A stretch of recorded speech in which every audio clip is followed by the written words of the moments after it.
Hello students, আজকে আমরা আলোচনা করব ইউনিভার্সিটি অফ গ্লস্টারশায়ারের ডিবিএ নিয়ে।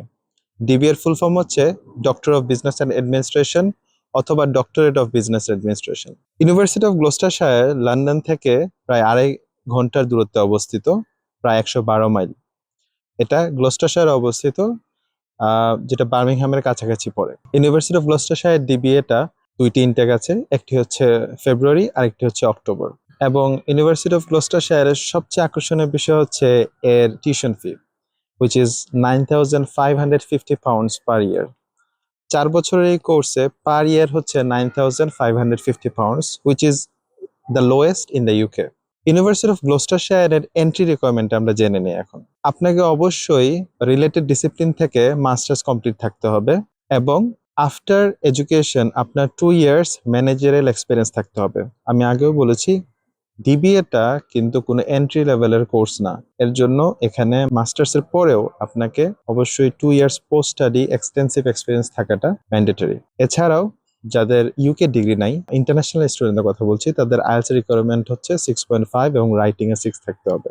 এখন যারা ইউকে ইন্টারন্যাশনাল স্টুডেন্টস আছেন, যারা ডিপেন্ডেন্ট সহ ভিসা এক্সটেনশন করতে যাচ্ছেন, ডিবিএ তে যেতে যাচ্ছেন, তাদেরকে বলি ইউনিভার্সিটি অফ গ্লস্টারশায়ার তাদের অ্যাডমিশন ক্রাইটেরিয়াতে খুব ইম্পর্টেন্টলি তাদের প্রপোজালটাকে দেখে। ইউনিভার্সিটি অফ গ্লস্টারশায়ারের প্রপোজাল হতে হবে 1000 ওয়ার্ড, যেটা আপনার রেফারেন্স এক্সক্লুডেড হতে হবে। মানে আপনার পুরো প্রপোজালে 1000 ওয়ার্ড হতে হবে এবং এই প্রপোজালে আপনার এক্সপিরিয়েন্স এবং রিসার্চ আপনি যে টপিকের উপর করবেন সেটা আপনার এডুকেশন, আপনার স্টাডি এবং আপনার এক্সপিরিয়েন্সের সাথে কানেক্টেড থাকতে হবে।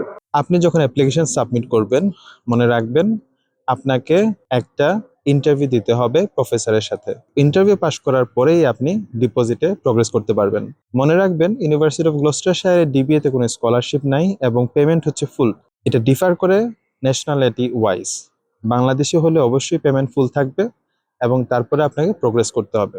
আপনি ইউনিভার্সিটি অফ গ্লস্টারশায়ার ডিবি এর জন্য প্রোগ্রেস করবেন, আমি এই ইউকে ইন্টারন্যাশনাল স্টুডেন্টদের জন্য পার্টিকুলার বলছি, আপনারা গ্লস্টারশায়ারকে কখনো প্রাইমারি টার্গেট হিসেবে বা প্রাইমারি অ্যাডমিশন পার্ট হিসেবে ধরবেন না। আপনি অলওয়েজ অল্টারনেটিভ হিসেবে ধরবেন, বিকজ ইফ ইউ আর আপনার যদি একাডেমিক ব্যাকগ্রাউন্ড এবং প্রফেশনাল ব্যাকগ্রাউন্ড খুবই রিচ হয়, তাহলে আপনি আশা করতে পারেন ইউনিভার্সিটি অফ গ্লস্টারশায়ারে অ্যাডমিশনের। একটা ইম্পর্টেন্ট বিষয় বলি, ইউনিভার্সিটি অফ গ্লস্টারশায়ারের একটা বিষয় হচ্ছে যে তাদের সিলেকশন প্রসিডিউরটা একটু ডিফিকাল্ট। মানে হচ্ছে যে 100 জন অ্যাপ্লিকেশনে অনলি 25 জন অফার পায়। So in case of university of Gloucestershire আপনার উচিত অনেক ভালো করে এন্ট্রি রিকোয়ারমেন্ট দেখে আপনি আসলে যোগ্য কিনা ওই অনুযায়ী অ্যাপ্লিকেশন গুলো করা। Required document for any students, আমি ইন পার্টিকুলার আসলে ইউকে ইন্টারন্যাশনালের কথা বলছি, সেম জিনিস, পাসপোর্ট, আপনার all academic certificate, marksheet, reference letter, professional এবং হচ্ছে একাডেমিক্যাল, তারপর হচ্ছে যে আপনার CV, proper full UK CV এবং proposal, which is 1000 word excluding হচ্ছে রেফারেন্সেস। এসব ডকুমেন্ট আপনি প্রপারলি রেডি করে রাখবেন, তাহলেই আপনি অ্যাপ্লিকেশন করলে কুইক একটা রেসপন্স পাবেন।